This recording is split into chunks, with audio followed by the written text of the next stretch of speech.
Welcome to Radha channel. ನೋಡಿ, ನಾನಿವತ್ತು ಸಬ್ಸಿಗೆ ಸೊಪ್ಪು ಸಣ್ಣ 3 ಇಟ್ಕೊಂಡಿದ್ದೆ. ಇದರದ್ದೊಂದು ಚಟ್ನಿ ಪುಡಿ ಮಾಡಿ ತೋರಿಸ್ದೆ. ನಮಗೆ ಆರೋಗ್ಯಕ್ಕಂತೂ ತುಂಬ ಒಳ್ಳೆಯದು. ಫಸ್ಟ್ ಊಟ ಮಾಡಾಗ ಒಂದು ಬಾಯಿದು ಊಟ ಮಾಡಿದ್ರೆ ನಮ್ಗೆ ಆರೋಗ್ಯ ಸಮಸ್ಯೆಗಳು ಎಷ್ಟೋ ಕಡಿಮೆ ಆಗುತ್ತೆ. ರೋಗ ನಿರೋಧಕ ಶಕ್ತಿ ಹೆಚ್ಚಿಸುತ್ತೆ ಮತ್ತು ಆರ್ಥರೈಟಿಸ್ ಸಮಸ್ಯೆನ ಸಹ ನಿಯಂತ್ರಿಸುತ್ತೆ.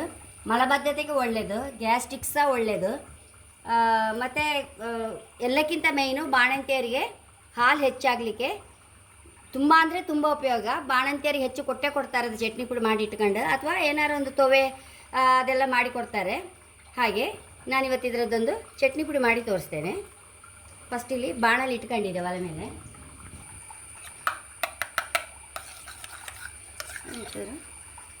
ಒಂದೆರಡು ಟೇಬಲ್ ಚಮಚ ಅಷ್ಟು ತುಪ್ಪ ಹಾಕೊಂಡಿದ್ದೆ.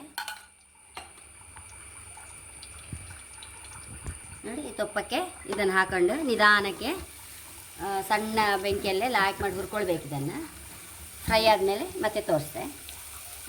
ಇಲ್ಲಿ ಸಬ್ಸಿಗೆ ಸೊಪ್ಪನ್ನು ರೋಸ್ಟ್ ಮಾಡಿ ಇಲ್ಲಿ ಡ್ರೈ ಮಾಡಿ ಕರೆಕ್ಟ್ ಡ್ರೈ ಮಾಡಿ ಇಟ್ಕೊಂಡಿದೆ.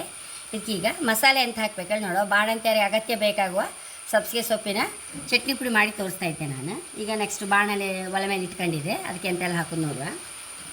ಒಂಚೂರು ತುಪ್ಪ ಹಾಕೊಂಡಿದೆ. ಖಾರಕ್ಕೆ ಕಾಳು ಮೆಣಸು ಹಾಕಂತದ್ದು. ಬಾಣಂತಿಗೆ ಆದಷ್ಟು ಕಾಳು ಮೆಣಸು ಎಷ್ಟು ತಿಂದರೆ ಅಷ್ಟು ಒಳ್ಳೆಯದು. ಹಾಗೆ ಕಾಳು ಮೆಣಸು ಹಾಕೊಂಡೆ, ಬೆಳ್ಳುಳ್ಳಿ ಸ್ವಲ್ಪ ಹಾಕೊಂಡೆ, ಚೂರು ಓಮ ಹಾಕೊಂತ ಇದ್ದೆ. ಬೇವಿನೆಲೆ ಬೇವಿನೆಲೆ ಹಾಕಿಬಿಡ್ತೆ ನಾನು. ಮುಂಚೆಲ್ಲ ನಮ್ಮ ಬಾಣಂತಿಗೆಲ್ಲ ಅಷ್ಟು ಬೇವಿನೆಲೆ ಯೂಸ್ ಮಾಡ್ತಿರಲಿಲ್ಲ. ಆಗೆಲ್ಲ ಮೊಬೈಲೆಲ್ಲ ಹೆಚ್ಚಿಲ್ಲಲ್ಲ, ಅದರದ್ದೆಲ್ಲ ಪ್ರಯೋಜನಗಳು ಗೊತ್ತಿಲ್ಲ. ಈಗ ಮೊಬೈಲಲ್ಲಿ ನೋಡಿದ ಮೇಲಂತೂ ಬೇವಿನೆಲೆ ಎಲ್ಲ ಕಾಯಿಲೆಗಳಿಗೂ ದಿವ್ಯ ಔಷಧಿ ಅಂತೆ. ಕಣ್ಣಿಗೆ ಅದು ಕೂದಲಿಗಂತೂ ಆಯ್ತಲ್ಲ, ಮತ್ತು ಎಲ್ಲ ಎಷ್ಟೋ ಕಾಯಿಲೆಗಳಿಗೆ ಒಳ್ಳೆಯದಂತೆ ಬೇವಿನೆಲೆ. ಹಾಗೆ ನಾನು ಆದಷ್ಟು ಹಾಕೇ ಬಿಡೋದು ಬೇವಿನೆಲೆ ಹೆಚ್ಚಿಗೆ. ಒಂಚೂರು ಜೀರಿಗೆ,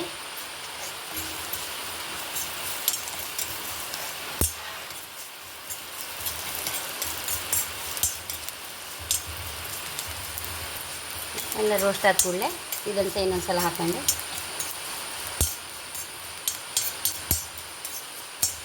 ಇದನ್ನು ಹಾಕೊತಾ ಇದ್ದೆ. ಇನ್ನೊಂದು ಸಲ ಎಲ್ಲ ಒಟ್ಟು ಬಿಸಿ ಮಾಡಿಬಿಡು. ಒಂದು ಸಲ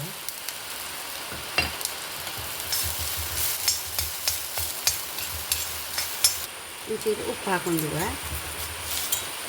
ಸರಿ, ಒಳ್ಳೆ ಡ್ರೈ ಆಯ್ತು. ಈಗ ಮಿಕ್ಸಿಗೆ ಹಾಕೊಂಡು ಬರ್ತಿದ್ದಾನೆ. ಈಗ ನೋಡಿ, ಬಾಣಂತಿಯರಿಗೆ ಅಗತ್ಯ ಬೇಕಾಗಿರುವ ಸಬ್ಸಿಗೆ ಸೊಪ್ಪಿಂದ ಹುಡಿ ಮಾಡಿ ತೋರಿಸಿದೆ. ಖಂಡಿತ ಇದು ಬಾಣಂತಿಯರು ಯಾರು ಇದ್ದರೆ ಖಂಡಿತ ಇದನ್ನು ಸುಲಭ ಅಲ್ಲ, ಮಾಡ್ಕೊಳ್ಬೋದು.